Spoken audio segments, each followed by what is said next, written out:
Har'a mul'ata Yohaannis boqonnaa 20 kutaa lammaffaa ilaalla. Kutaa tokkoffaa yeroo ilaalleetiin jennu waggaa 1100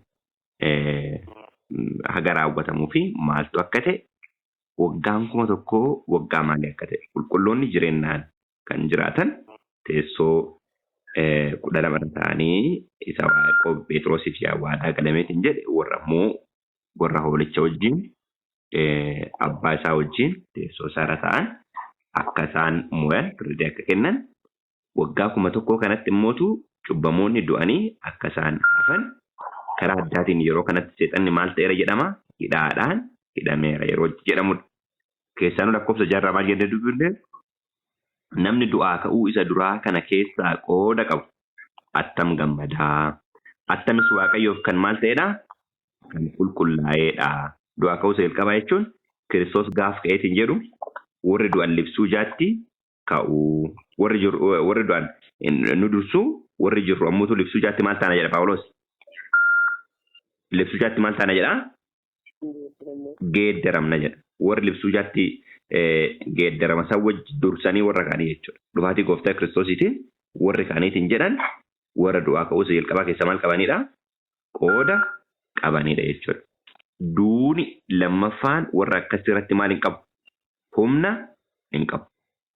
Isaanoo luboota Waaqayyoo luboota Kiristoosiis ta'anii isa wajjin waggaa 1100 maal ta'u jiru? Moo'uuf jiru. Luboota Waaqayyoo luboota nutis Kiristoosiis ta'anii moo'uuf jiru. Maal jedha Kiristoos isin warra aboo dukkanaa jalaa Phexros yeroo dubbatu aboo dukkanaa jalaa baatan luba mootummaa kan taatan jedha. Luba mootummaa ka jedhu Efesoon boqonnaa 5 lakkoofsa irratti immootu mootummaa Waaqayyootii fi mootummaa eenyu jedha? Mootummaa Kiristoosii jedha. Efesoon boqonnaa 5 lakkoofsa 5 irraa yoo ilaaltan jechuudha. Kanaaf warri qajeelummaadhaan adda mul'ata boqonnaa 14 lakkoofsa 4 akka jirutti lafa hoolichi dhaqutti isa duukaa maal godhan? Adeeman. Lafa hoolichi dhaqutti warri isa duukaa adeeman warri Waaqayyoo fi Kiristoos yookaan immoo hoolichaaf maal ta'an adda bayan isaan kanneen jechuudha. Warri Waaqayyoo fi hoolichaa fi adda bayan isaan kanneen jedha. Kan warra du'aa ka'uu isa jalqabaa kana keessa qooda wajjisu. Lakkoofsa 7 irraa waggaan kumni sun yommuu raawwatamu waggaan kumni sun erga raawwatamee ka'een booda maaltu akka jedhu itti himna jechuudha. Seexanni iddoo itti hidhame turee maal ta'a? Gadhiifama. Inni hidhame jechuun dura maal jenneera? Nama inni gowwoomsutu maal hin ta'u? Hin jiru jenneera. Kuni cummoonni du'anii jiranii qulqulloonni immoo eessa jiru? Samiirra jiru. Amma inni maal ta'eera jedhama kanaaf? Hidhameera jedhama. Sababni isaa namni inni gowwoomsu tokkollee maal waan hin taaneef? Waan hin jirreef jechuudha. Amma gadhiifama jechuun deebi'anii warroonni du'anii turan maal ta'u jechuudha? Hin kaafamu. Inni illee hojii gowwoomsuu fi carraa argate yeroo muraasaa maal godha jechuudha? Itti fufaa jechuudha. Itti fufaa jechuudha. Ilaalame akkas jechuu akka ta'e. Seexanni iddoo hidhame sana turee gad maal ta'a gadhiifama. Inni saba golee lafaa arfan keessa jiran Googiin Magoogiinis gowwoomsuudhaaf lolaaf walitti isaan qabuudhaafis maal ta'a? Hin ba'a. Lakkoofsi isaanii akka cirracha maaliiti? Akka cirracha galaanaati. Warroonni lakkoofsi isaanii akka cirracha galaanaa asii jedhaman kunneen warroota maal ta'anidha? Warroota du'anii turanidha. Ulfina eenyuutiin? Ulfina Yesuus Kiristoos isa mul'atuun. Hafuura afaan isaa keessaa ba'uun. Ulfina deebi'ee mul'achuu isaatiin abbaa hamaa yookaan ammootu mormituu Kiristoos isa hamaa san wajjin warra maal ta'anidha jechuudha? Warra du'anidha jechuudha. Okay. Gogiin. Kanaaf Googii fi macaafa qulqulluu keessatti waraana jedhamee kan beekamu Armaageediyoon. Armaageediyoonii fi Googii fi Magoogiin gidduu garaagarummaa isa jiru arginu hin jenne jechuudha. Armaageediyoon inni jennu lola hafuuraa isa guddaa isa xumura seenaa addunyaa wajjin maal godhu wal qabatu. Hadhallee ka keessa jiru jechuudha. Rakkoo Yaaqoob isa guddaa fi isa xiqqaa ka jedhame hin jedhan. Inni kun guyyaa waraana isa guddaa kan Waaqayyoo jedhamee kan beekamee hin jedhu isa kanadha jechuudha. Baay'ee gaariidha. Gara xumura addunyaatti waraana hafuuraa jechuudha kana biraati. Waraana hafuuraati. Amma immoo kan ilaalleetiin jennu googiif magoogi jedhama kun. Googiif magoogiin kun ammoo maal booddee kan gaggeeffamudha. Waggaa 1,000 booddee seexanniin warra du'anii anatu isin kaase jechuudhaan kan gowwoomsaa isa guddaa raawwateetiin jedhu jechuudha. Itti fufnaan mallee isaan kun lafa bal'aatti ba'anii buufata warra waaqayyoof qulqullaa'anii mandara jaallatamtuu sana maal godhu? Hin marsu. Mandara jaallatamtuu sun akka magaalaatti akkuma Eden lafa yeroo waaqayyo uumeetiin jedhe Eden addatti akka magaalaatti turtee Edeniin keessa isaan kaa'e jedha. Miti macaan qulqulluun. Edeniin keessa maal isaan godhe jedha? Isaan kaa'e jedha. Ammallee Yerusaalem ishee haarawaa akka jedhamtu magaalaa ishee haarawaa akka taateen jette waaqa biraa maal taate jedha macaan qulqulluun. Gadi buute jedha. Kana booda isaan marsuu jedha. Mandara jaallatamtuu sana hin marsanii garuu ibiddi waaqa keessaa bu'ee isaan maal godha? Ibiddi waaqa keessaa bu'ee maal godha? Isaan maal godha? Isaan fixa. Ibiddi waaqa keessaa bu'ee jennu kun waan dheeddoo ibidda kaa'ee ibidda isaan gannama jissa qofa oduu hin taane maal jenne yeroo mul'inatti deebi'ee dhufuu isaatiin isaan maal godha jenna? Mul'inatti deebi'ee dhufuu isaatiin isaan barbadeessaa jennee yeroo dubbannu hafuura afaan isaa keessaa ba'uun isaan maal godha jedha tokkoffaa lamaffaa Tasalonqee boqonnaa 2:8 irratti. Hafuura afaan isaa keessaa ba'uun isaan ajjeesa. Mul'inatti deebi'ee dhufuu isaatiin isaan maal godha? Barbadeessa. Karaa biraatiin macaan qulqulluun kenna maal jedha? Waaqayyoon kenna ibidda maal godhuudha jedha? Ibidda xaaf godhuudha jedha. Ibidda xaaf godhuudha jedha. Qulqullootaaf jireenya bara baraa yeroo ta'eetiin jedhu cubbamootaaf immoo badii bara baraati. Mul'inni ulfina isaa jechuudha. Mul'inni ulfina isaa. Hin beektoota macaafa qulqulluu keessatti akkuma yaadattan Isaayyaas boqonnaa 25 irratti warroonni qulqulloonni kana waaqayyoon kenna inni maal godhaa ture? Inni nuti eeggataa ture. Nu fayyisa jennee kan nuti abdataa ture kana yeroo jedhan cubbamoonni immoo karaa biraatiin gaara kana na jigi. Dhagaa kana na dhossi. Akka jedhan macaafni qulqulluun lafa kaayetiin jedha jechuudha. Okay. Kudhan irratti seexanni inni isaan gowwoomse kuufama ibiddaa fi dhagaa boba'u lafa bineensichii fi raajiin sobduun sunu jiranitti gadi maal ta'e? Hin darbatame. Eenyunni? Seexanni. Dhuma irratti adaba dhumaa kan fudhatu eenyudha? Seexanicha jechuudha. Jawwicha sababni isaa madda waan hundumaa akka ta'e eenyunni? Isa jechuudha. Isa jechuudha. Seexanni inni isaan gowwoomse kuufama ibiddaa fi dhagaa boba'u. Kanaaf ulfinni waaqayyoo adamni inni dhumaa kan inni irratti mul'ateetiin jedhu eenyu irratti jechuudha? Seexana irratti jechuudha. Kanaaf dhuma irratti isa kana. Kanaaf seexanni inni isaan gowwoomses kuufama ibiddaa fi dhagaa boba'u lafa bineensichii fi raajii sobduun sun jiranitti gadi maal ta'e? Gad darbatan. Isaan baraa amma baraatti halkaniif guyyaa maal ta'uuf jiru? Dhiphifamuuf jiru. Baraa amma baraatti jechuun maal jechuudha? Dhiphinni isaanii kun addaan hin citu jechuudha? No. Baraa amma baraatti jechuun amma isaan barbadaa'anitti rakkinichi maal ta'a jechuudha? Itti fufu. Ibiddi isaan gubu ibidda maalii miti? Ibidda dhaamuu miti. Ibidda bara baraati. Ibiddi isaan gubu ibidda bara baraati. Ibidda dhaamuu miti jechuudha. Karaa biraatti iddoo biraatti raammoo isaan nyaatullee maal hin ta'u jedha? Hinduu jedha. Hinduu jechuun amma isaan maal godhu jechuudha? Barbadeessuuti. Milkiyaas boqonnaa 4:1 dubbisuu dandeessu. Milkiyaas boqonnaa 4:1 irratti maal jedha? Hiddaaf damee illee isaaniif maal hin godhu jedha? Hiddaaf damees isaaniif maal hin godhu? Isaaniif hin dhiisu jedha. Hin dhiisu jedha. Hiddaaf damee illee isaaniif hin dhiisu jedha. Kanaafi bifa kanaan ilaalleetiin jenne jechuudha. Dhugumaan karaa addaatiin macaafni qulqulluun akka nu kaa'utti dhugaa wajjin jabaachuudhaaf har'uma waan godhuu qabnu godhuu qabna jechuudha. Waan godhuu qabna jechuudha. Okay. Waan godhuu qabna har'uma godhuu qabna. Kanaan ala filannoon biraa nu qabnu hin jiru jechuudha. Baay'ee gaariidha. Halkaniif guyyaan hin dhiphafamu jedha. Halkaniif guyyaa hin dhiphafamu. Asuma mul'ata boqonnaa 19:20 irratti maal jedhee dubbifne bineensichi inni qabamee raajii sobduun inni fuula isaa duratti milikkita agarsiise isaan wajjin hin qabamee inni warra gubaa bineensichaa ofirraa fudhatanii bifa fakkeenya isaa bifa fakkeenya isaatiif sagadan milikkita sanaan gowwoomsee ture. Warri qabaman kun lamaan fayyumatti kuufama ibiddaa isa dhagaa boba'u balalchuu keessatti maal ta'an hin darbataman. Hin darbatan. 14 irratti illee Maatewos 25 irratti illee yaaduma wal fakkaatu kana kaayetiin jedha jechuudha. 11 irraa. Kana booddee teessoo adii guddaa tokkoo fi isa teessicha irra taa'e nan arga jedha.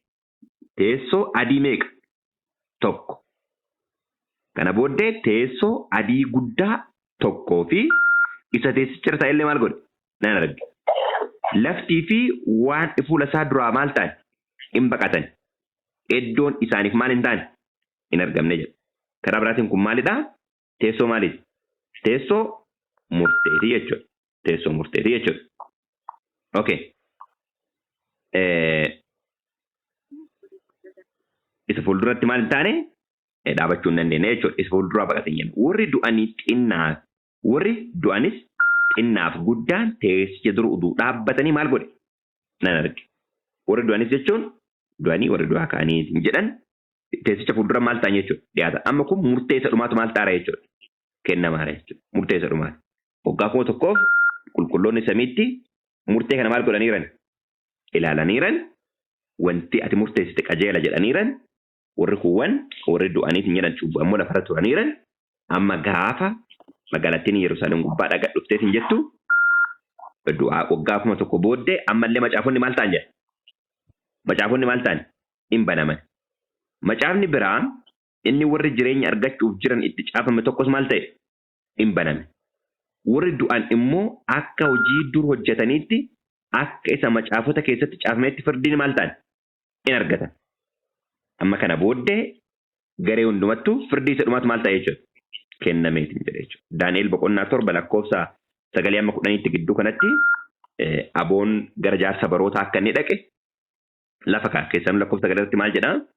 Itti fufee mul'ata an arge keessatti teessoon kaa'amanii inni bara dheeraa jiraate tokkos teessoo irra maal godhe? Hin taa'e. Maal jenneerra dura? Teessoo adii tokko argee tokkollee teessoo irra maal godhe? Teessoo irra ture.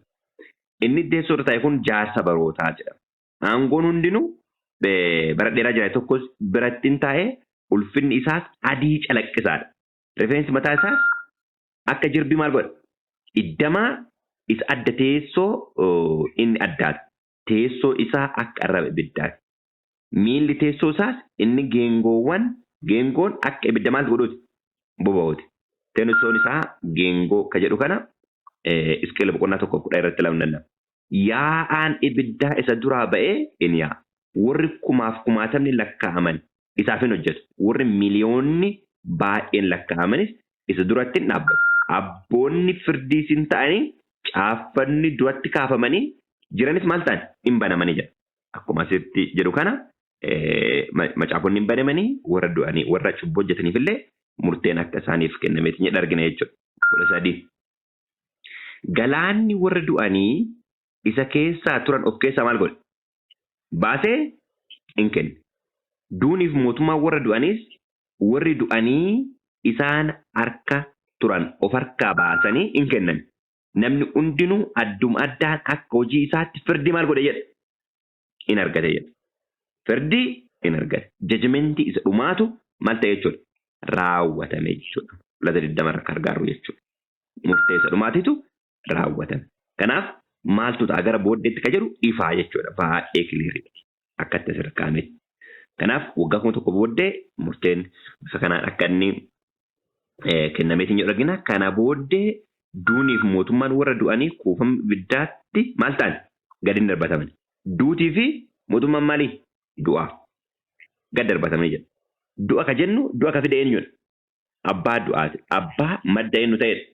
Madda cubbuu ta'edha jechuudha. Innillee diiyaabiloos seexana isa gubbaarraa gad darbatanii jechuudha. Kanaaf innillee duutii fi bu'aa isaanii kataniif jedhan.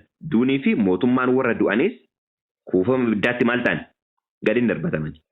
Kuufamni ibiddaa kun du'a isa maali jedhama? Du'a isa lammaffaa jedhama. Kuufamni ibiddaa kun du'a isa lammaffaa jedhama jechuudha. Du'a isa lammaffaa. Namni maqaan isaa macaafa isa warri jireenya argachuuf jiran keessatti caafaman keessatti hin argame kuufama ibiddaatti gadi maal ta'e hin darbatame. Kuufama ibiddaatti gadi hin darbatame. Namni maqaan isaa galma jireenya irratti maal hin ta'in hin argame. Hunduma booddee 1526 irratti tokkoffaa Qorontos 1526 irratti hunduma booddee diina keenya du'atu maal ta'a jedha. Golgoleeffama jedha. Du'atu golgoleeffama. Kanaaf duuti maal ta'a jechuudha?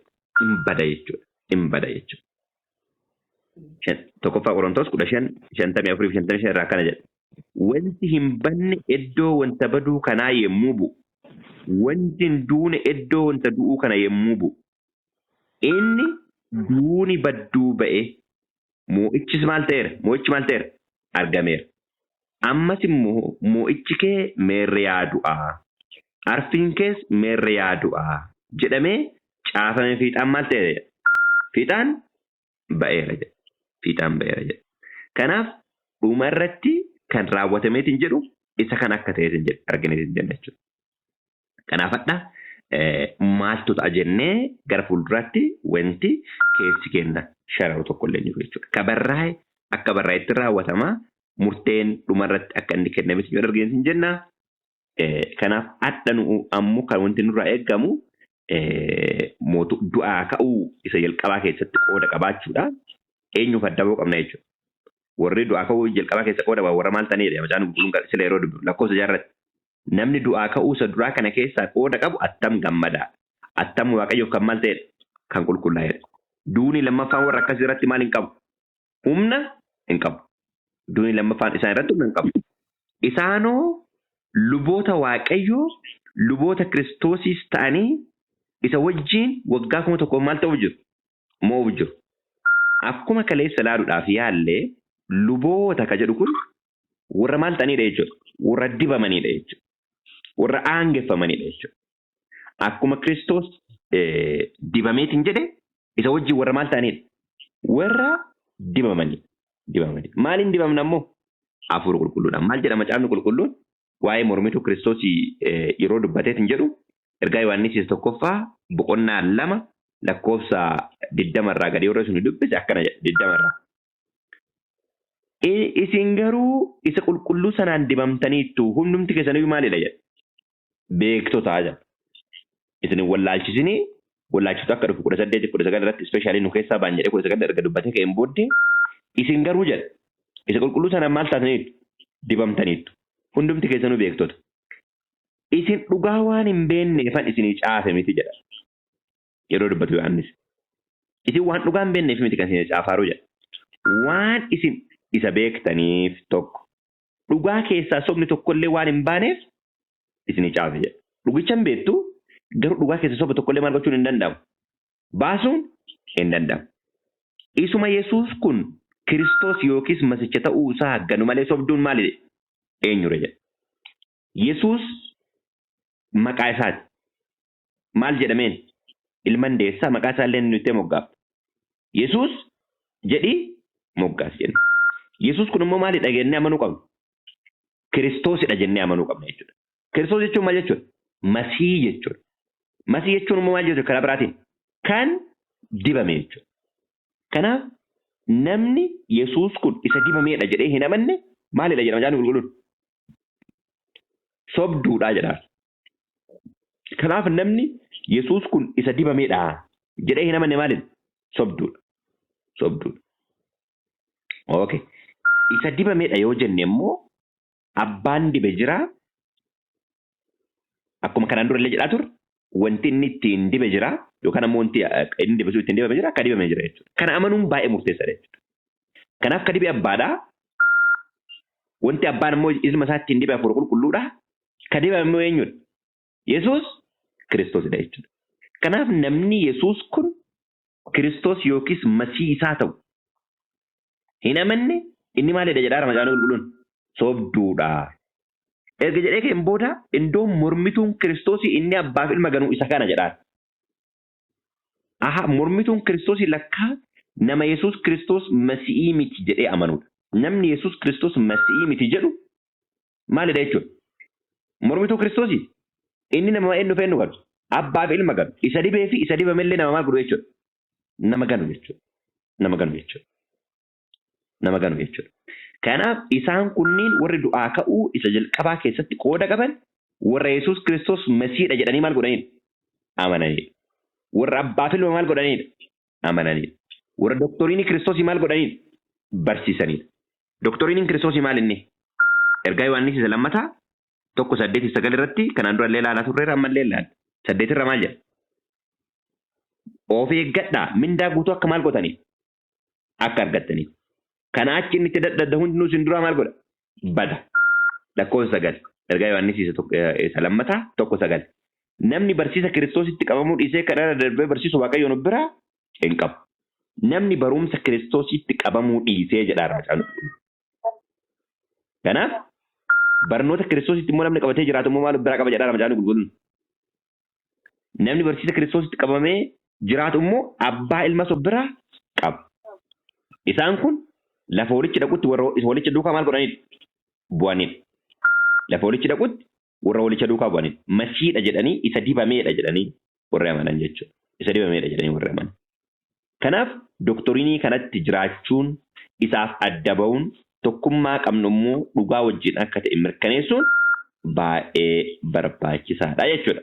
Macaafni qulqulluun akka jedhu. Baay'ee maalidhaa? Barbaachisaadha. Akkasitti deemuu qabna jechuudha. Akkasitti yoo deemnu gara fuulduraatti dhugaa wajjin tarkaanfachuun hin danda'amu jechuudha. Dhugaa wajjin tarkaanfachuun hin danda'amu. Kanaaf obboloota koo maalirra jirraan gaafii maal gochuu qabnudha? Of gaafachuu qabnudha. Maalirra jirraan gaafii of gaafachuu qabnudha jechuudha. Garee kam keessa jirraan adduma kan of gaafachuu qabnudha. Kanaaf dhugaan dhuga jennee sobaan soba jedhaa warra seenaa lafaa xumuran akka ta'an Waaqayyo kan nageenya nuuf haa eebbisu.